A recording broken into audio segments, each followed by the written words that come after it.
Hello there, human beings! And I suppose other sentient sapient creatures that might be watching this. Well, this is Final Fantasy VII Rebirth. Good to have you here. If you didn't see it, last week there was a bonus episode, as I took care of a bunch of little ancillary side stuff that I thought was good bonus episode fodder. We did the one Chadley fight that unlocked. Thought it was a good opening to do that. We kitted our Chocobo Bell with the Kyrie gear, and we did like all of the available card games. And apologies again for the snafu with the audio in that bonus episode for anyone who watched. I am still really sad about that happening. Like, it really does frustrate me because I don't see any rhyme or reason for why it happens on my recordings, and I can't really feel kind of powerless to try and prevent it. Fingers crossed it hasn't happened in a long while, you know, not counting last episode, so hoping it doesn't happen for a while again. My goodness. If we talk about also the bonus episode, right? The bonus episode had one small story bit, a little side story bit there, for those people who skipped that, if you want to look that up. When I returned back to Junon Village, I had a run-in with Mayor Rhonda, and we had a little bit of a heart-to-heart about her son, who we did the run with Salmon to bring the money over to, if you recall that. So, if you really need to, like, you know, want to check that out, then do look up that bit from the bonus episode. But there was no other, like, story content. Like, thankfully I didn't, like, bumble into something, like, really big, important there or anything. Before that, in the actual proper episode, we dicked around in the crow's nest for quite a bit, doing odds and ends here, and playing the piano for the first time, and then we went south to investigate this mercenary operating here at the abandoned lighthouse. It turned out to, of course, be Kyrie, who had another crazy scheme going on and a spiffy new theme song. And we bailed her out when a bunch of monsters were attracted by aforementioned spiffy theme song, and she peaced out. Now, for today's itinerary, we're gonna go get this photo on this crashed ship, I guess, obviously. And then we're gonna head northwards and start doing stuff here, but after doing all those, for those who didn't watch the bonus episode, after doing all those card games, a new special, some kind of boss card game thing has opened up here. I'm gonna be doing that here on the proper episode, since that seems, you know, it's got a gold medal and everything there. It's gotta be important. So, against my better judgment, I'm gonna put some time in to try and win this card game live here on a regular episode. We'll see how it goes. Now, my original plan was we'd swing over here and get all this stuff, but now the card game is kind of over here, tempting me, and the more I look at this map, it kind of looks like we can't really connect across here anyway. We only got this one precarious rope bridge to cross with, and I didn't see any paths on this side, so it's entirely possible. I mean, for a minute, not counting fast travel, obviously, I could just swing by somewhere over this way. You know, it's entirely possible that we have to go through the crow's nest to get out of here, and then I might as well stop by and do the Cameron thing sooner rather than later. Is that whistle like... Oh, I saw the little whistle. He actually had a whistle animation. There we are. Look at this spiffy outfit. I love it. And the obnoxious, like, flag there, advertising. The Kyrie even... Ooh, that was a sick slide. I didn't actually pay attention when we came down earlier. Like, that was really cool. Kyrie really picked the most obnoxious possible colors as well. Like, this, like, lavender and pinkish color. No pink, turquoise. An owl. Like a life spring owl. Really? I guess one of the towers would have revealed this. Well, like, there's a tower here. I wonder if there is a path over here, then, after all, in that case. Because it'd be really annoying if that tower revealed something over here and you couldn't easily get to here from that tower, you know? Whoa. Fortunate thing is, we're also getting real close to that ship over there. But, hey, we're in the neighborhood. Might as well take care of this, yeah? The Fair Cape Life Spring, alright.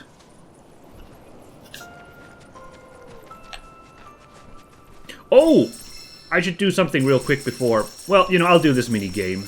I was reminded by this plethora of collectibles. I checked, actually, between the bonus episode and today, I checked that I got a bunch of stuff I could synthesize, so we'll take care of that just a bit. Let's first just do a little bit of an analysis. There's that prompt. Condor Cedar. Okay. Don't remember that for any recipe. Whee! Way! Woo! That seems to be a mini-game that they're not making progressively harder. I don't even see how you'd make that a progressively difficult mini-game. New region intel about the Republic of Junon. Well, well, well. I'm curious to actually know about that. That's... Yeah, let's take a look. This is, yeah, this is like backstory that is not in the PlayStation game at all. Like there's nothing about a Republic of Junon. You just kind of have to... Well, the full extent is the people in the town of Junon complaining about Shinra building the fortress above it and, you know, like... You know, starving their town from light and fish and stuff. But this larger story about a republic is some new stuff. The people of Junon were once largely seafarers, who only returned to the shore to peddle the bounty of the ocean. Unlike other communities that settled in a single location and gradually expanded their territory, these sailors preferred the freedom of the open sea, and over time banded together with like-minded souls to form a unique society. As a republic, they repurposed a flotilla of large vessels to construct a floating city that would serve as the center of their trade network. Having forged a robust infrastructure, they then set their sights on uniting the disparate peoples of the world. Though Junon ushered in an era of economic and cultural prosperity, it was not to last. Shinra's revolutionary Mako technology put paid to their ambitions. What? And their once proud city now slumbers up beneath the waves. Nope, there's nothing else.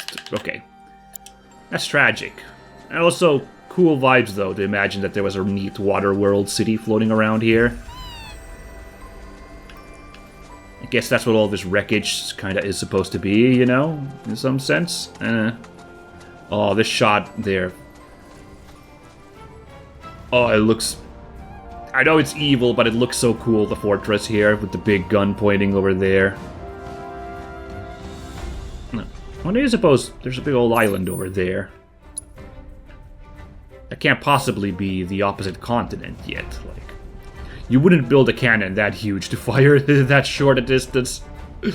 I don't think. Yeah, the only floating city, and it's not a city, I know there's a floating village in... I believe Bolivia, on Lake Titicaca. There's like local indigenous peoples who like have like artificial islands made out of like reeds and like plants that they've woven into like these huge thick mats that can float on the lake. That's the only thing I can think of, like a real life analog of like this kind of water world living on the water vibe. Oh, I bet the Chocobo could have jumped down if I just used the terrain action, but ah well. Thankfully, there was a way to cross on over here to this ship from here, so that's good. And the scenic spot is here on the bow, I believe. Could it be this crow's nest? Can we climb this? Nah, that would have been cool, but no.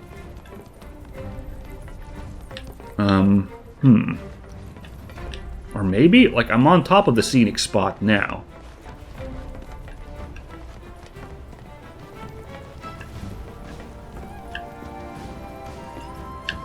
Maybe I could just... I don't remember exactly. Maybe I could just do this photo mode thing.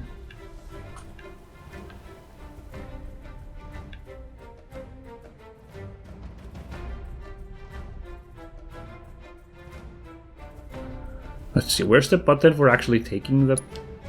I could just take scenery photos, that's kind of fun.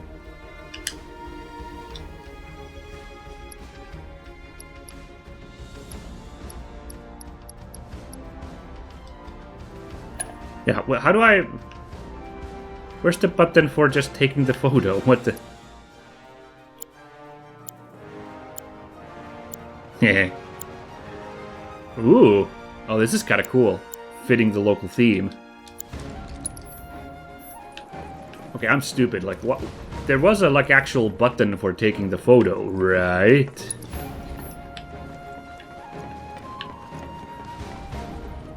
I'm getting thrown off by this whole, like... Oh, there! Look, over there, there's a sign. Okay, okay, so... Ah, okay. Good. Alright, good. Whew! I had this memory that there was some kind of, like... symbol to go with. Well, hold on, let's just... Wait, did I already take the picture? That was a shit picture, though. Damn it. I wanted to... But this is way nicer. Look, everyone's just posing nicely here. Oh, whoa, easy.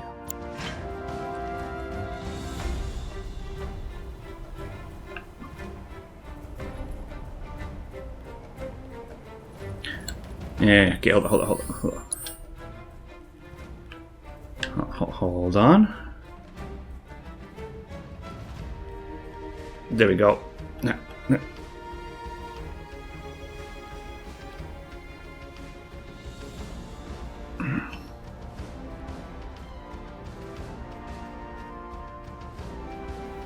There we go, this was a good photo, but...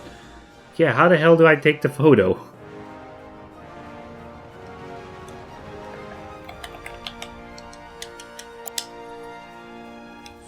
Like, did it really just take that position and...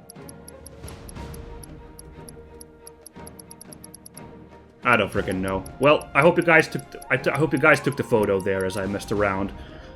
Maybe there's no, like, way to, like, take photos here in the game. You're just supposed to hit print screen for your own like, amusement. But, then, like, the photos are saved... for, you know, like opening the menu at that spot counts as taking a photo for the purposes of this mini game. Maybe. I don't know. Now, let's see. Is there a way to cross over there? Because there looks like a perfectly traversable path over there. Oh, shoot! Again, I forgot to do the synthesis. Let's do that real quick. Because, look, we can do some high potions now. And ethers, that's a really valuable. Ethers are pretty dang rare, but let's do that high potion first. There we go, and the cost has fallen. Oh, we leveled up when we did that. Very nice. You can, in fact, make a mixed high potion.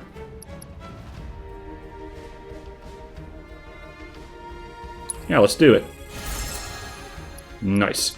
There's also a gold needle here, but that... I'm missing a bunch of stuff for the planet's benison. I have not seen any of those yet. Okay. Oh, that's very important. That cures petrification, which we found out in that one fight is a very, very bad status effect. So, yeah. Ah, darn it. We lost the planet's favors we need to make ethers, unfortunately. We could make another mixed high potion, but eh. Now let's see. Oh, there's a bunch of stuff here now. Everything needs those planet favors. I remember these being available here for a bit. I could have, like, made the Sailor's Bracer. Gold Coral Armlet, apparently not very good, is a weird thing. Here's some new tier stuff, but Learned Craftsmanship is a little bit low still. I'm still missing this Quetzalcoatl talent. Ah, man. Do we really gotta go and just redo that fight? Just to get this, like, so I can... I mean, it's only 5 EXP, so it's not that important.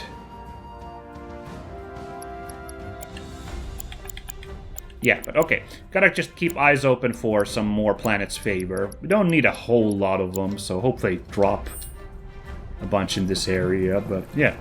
And I really probably should, like, make those items more often, right? Like, just because, like, I'm getting the...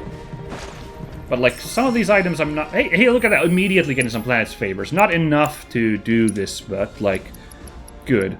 I'm just thinking, like, should I... Like, Phoenix drafts I could probably make... Like, I only have one. Yeah, hold on now. It's just so we've got a good stock of Phoenix drafts. Those are useful. You know? Might as well have some of those. And honestly, a couple of Echo Mists might be pretty good to just have in the pocket. The cost is pretty low now. Potions are kind of devalued by now, given the amount of HP we have, like 300. Like it invariably happens with these potions in these games, so I'm not sure about that, you know.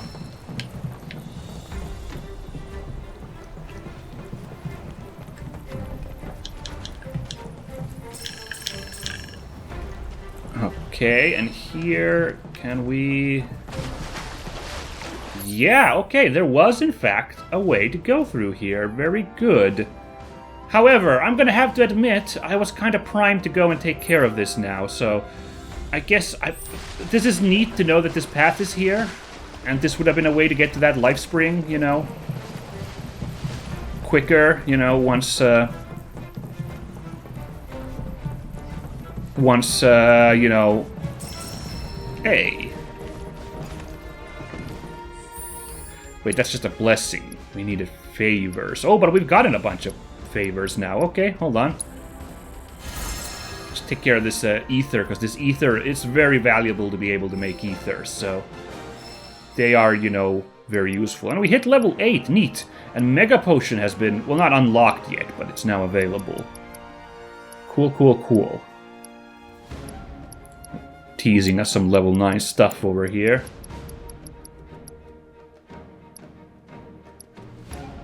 Yeah, but no way with these. Like, we only have one emerald, and otherwise we need some crazy ores, so... Not for a while.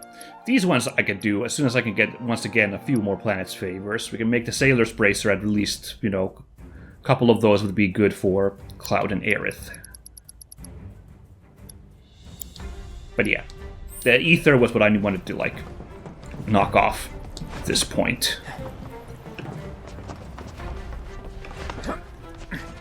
Yeah, like, if we had done the tower, then it would have been easy to get to the life spring via this route, after all. So good level design, very good. Like, I thought we were in a bit of a cubbyhole there.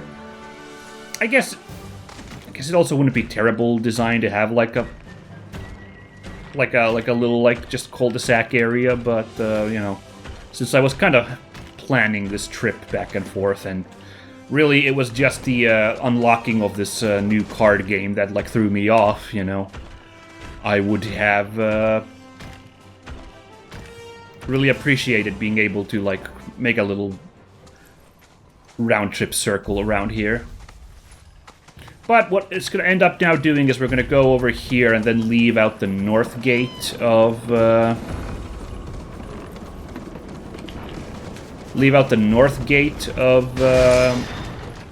What? Got a random potion. Okay.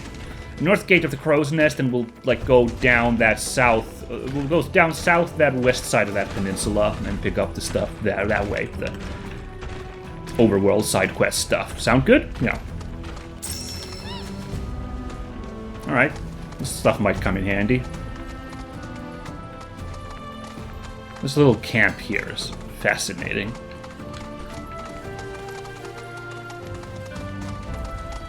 Okay, how do you do with the stairs, Belle? Oh, perfectly fine. Yeah. Ooh.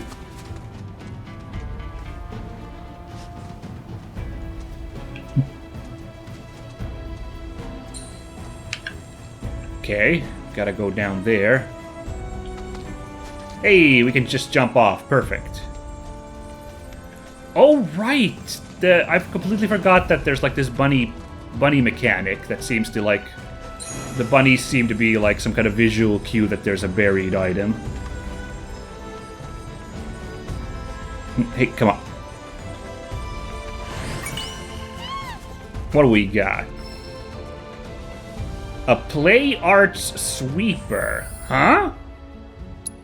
The heck? Is it in the key items? No.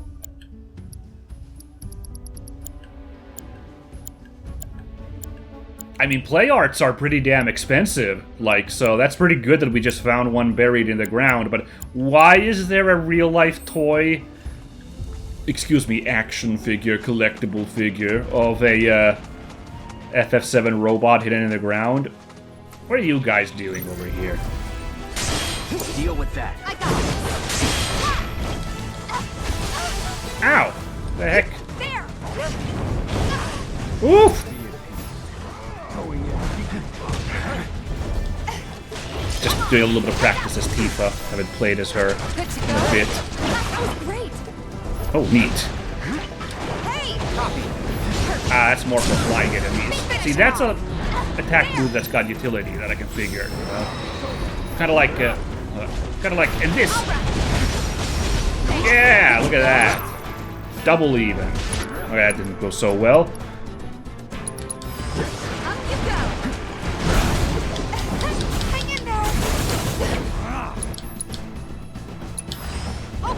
I feel like I'm doing okay, actually. Ow!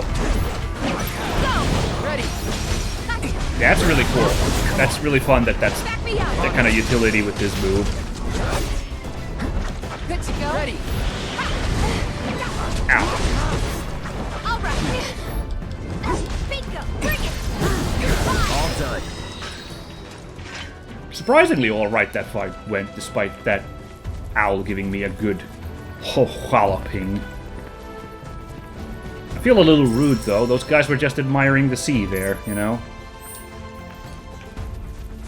They were being sweet fellas. Whoa. Ooh. More enemies. Just dodge out of this way. Could call in my chocobos, I guess. But we're, like, really close to the crow's nest now, so I'll just hike the ending here. Oh, wow.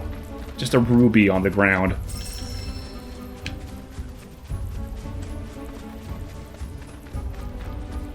Okay, so. Ooh, We've got less than 10 minutes on this episode. Well, you can check you're at home, everyone, if it's gonna go like very long or not.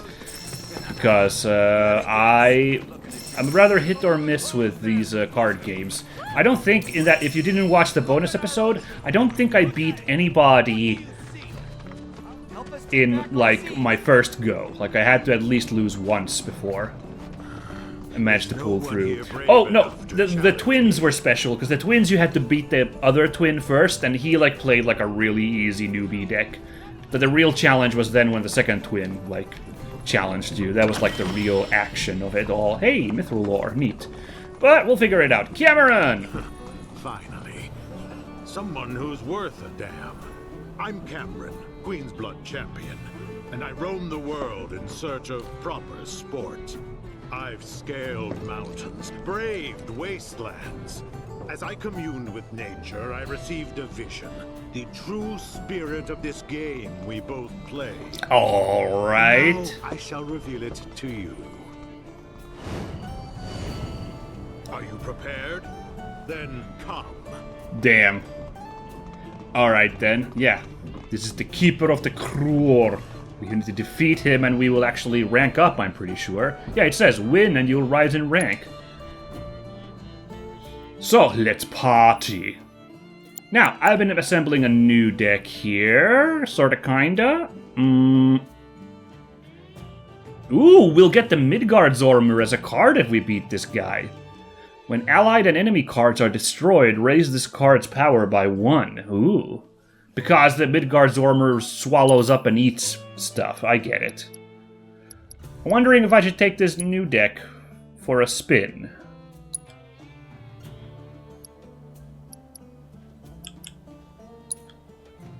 Just give it a bit of a test, if you will. Oh, there it is. I was like, where's the pot of greed.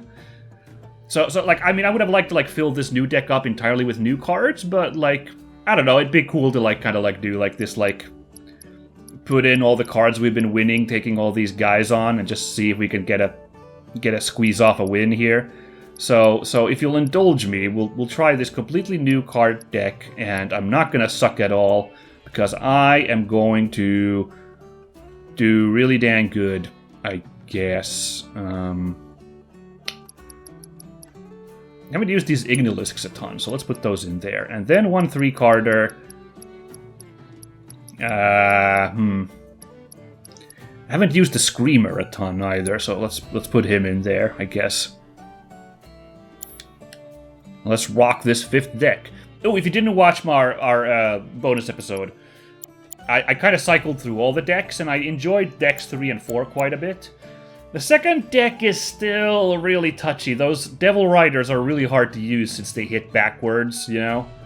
But the newbie deck number 1, I found was really, really underpowered at this point. So once we run out of deck space, I'm gonna trash deck number 1 and build the new one there first. But, yeah, let's just see how it goes with this meme deck now. Ooh, if I could put the Midgard's armor in this deck, it'd be fantastic. Let's go! Alright, immediate, like... It's a risky strat, because, like, we can't get any forward progress, but... Flame Trooper on the back row cannot, like, blow up in anybody's face, so... Pretty safe move. Ooh, this one's... No way we're playing that early. Wow. Okay, hold on, back up. Gee, we gotta start getting some forward movement here, so we'll do that there. Ooh, if we got the Screamer, we just get like a couple squares rather handily. Nope, instead it's the Mind Flayer, which, unfortunately, is a bit of a drop there. Let's put the Scrutiny instead there.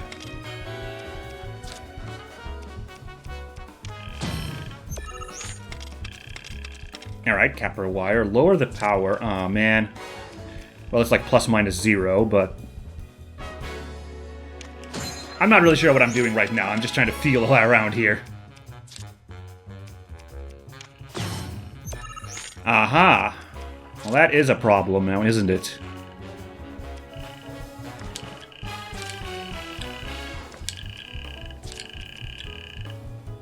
Get the distinct feeling I just got beaten. This is a deck which has very poor, like, forward progress ability in it. I'm now realizing. I'll just put that ogre down there. And he's already won, basically. Look at that. Ah, that's smart too. Like, didn't destroy the card, so I couldn't make a new play there. Well, first round is a wash, as often happens in this damn game, but... Yeah, this might be a bad setup, because like there's so few options for like moving forwards with the cards I've picked now, so... Yeah, let's listen to his lost dialogue. That was the true spirit of Queen's blood. I feel... Convey to you the true spirit of Queen's blood. Not very enlightened, but whatever. Alright, yeah, this episode's going a little bit longer than half an hour, because I've now got a minute to... try and beat this guy. Well, let's see. This will be the one. This one's for all the beans. I'm gonna do some weirdo strat here and get a sick win. Alright, let's play. So Capper Wire's issue is that it drops the strength of fellas, like, allied and enemy cards, so that's like the risky bit, but let's make some forward progress here. Could have done the Flame Trooper again, but I don't want to this time screw this up.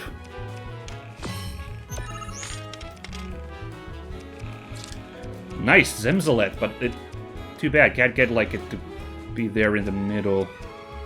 Ah well, let's put one Zemzalet there just to like get that 2-pointer there. We might get something sneaky going there. It's just Shiva, which is so situational. So, if you didn't watch the bonus episode, Shiva puts 2, 4, or 6 in empty positions. Now, at first I thought that meant all the like empty spots where there's no like pawns. what that means is it fills up all of your empty, like, spots where you could put cards in. And that's very bad, so we don't want to do that.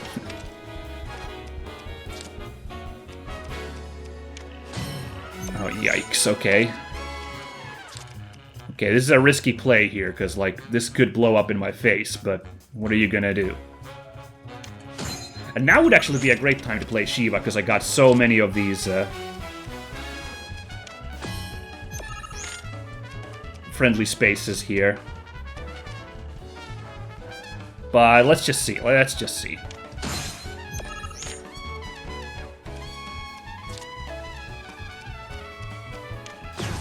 Oh yeah? Oh, is that right?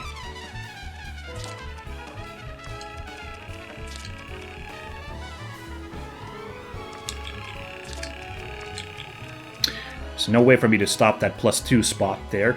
But I got pretty good mastery of the board right now, if we're perfectly honest, so...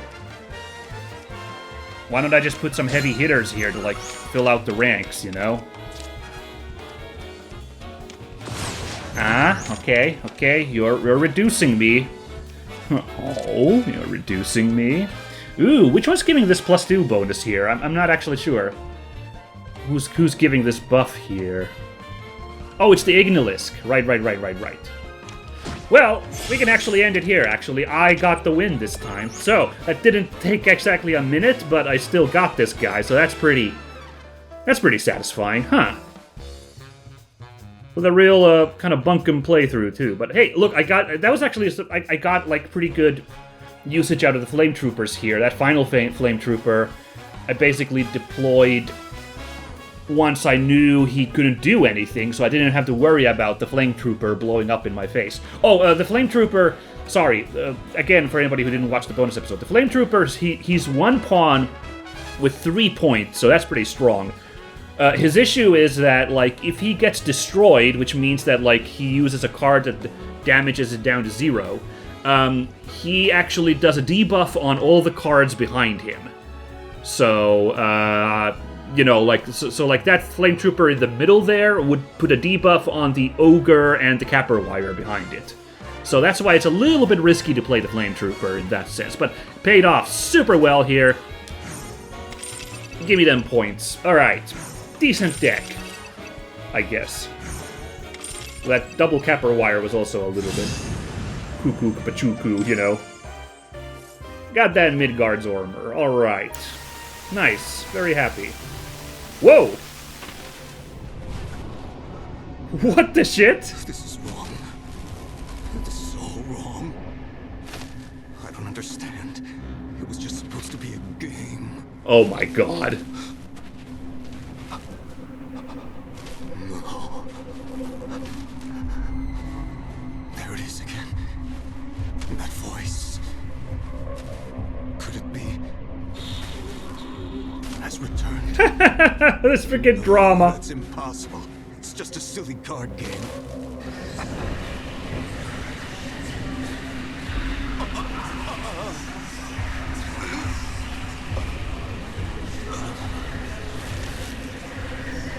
Good lord. I can't believe they put, like... now we are in straight-up Yu-Gi-Oh! Territory. What have I done? By having a crazy elaborate plot. They all need to know the terrible truth about Queen's blood. With the collectible card game. I can't believe it. Oh my god, these devs are having too much fun with this. You okay? Were you granted a transcendent vision, as I too was? You look as though you've just seen a ghost. Saying that, I'm reminded of the story of Ledrel Balmon, the creator of Queen's Blood. After he started selling cards, he spoke of hearing a strange voice. He then withdrew from the public eye and became a recluse. No one saw him again until his death. There's no shortage of people who've had their lives turned upside down by the cards. Just goes to show what a deep and captivating game it is. Indeed, this match of ours stands as proof of that truth as well. We're a blood acolyte! Experience, my friend. Ah, he took his loss well. Good job. Very good game. Interesting. Oh my god, you guys. Well, you know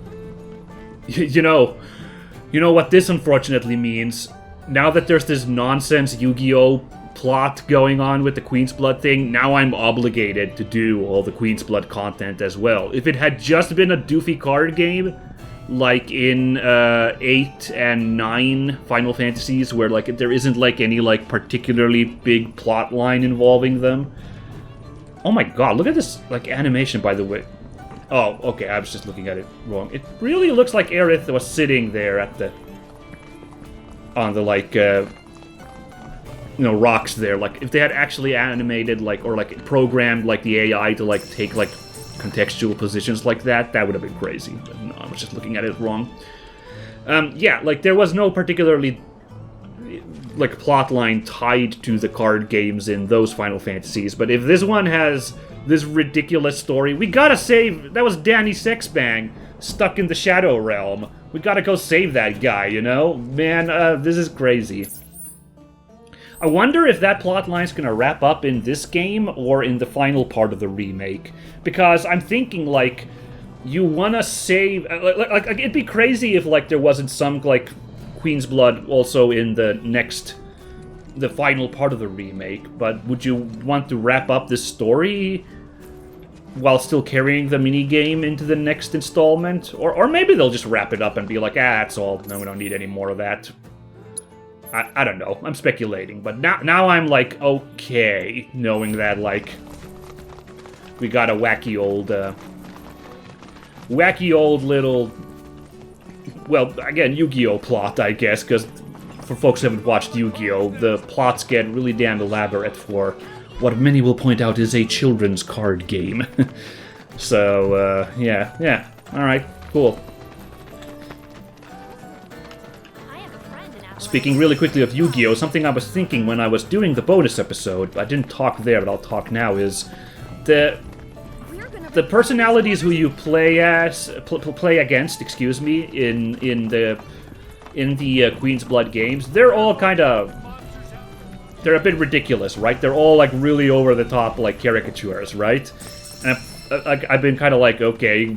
At first I was kind of rolling my eyes back in calm at it, but the more I think about it, that even also is on brand with all those collectible card game anime series, like, I'll be obviously quick to admit I haven't watched a ton of them, but... I had my share back when Twitch Presents did those Yu-Gi-Oh! Marathons, and, like, at least a couple more lighthearted series. The people who they play against are always so... because they're like, you know... there's so many of, like, opponents of the episode, like, single episode, like, opponents, you know? They're all like, really over-the-top, like, crazy, like, characters of the week.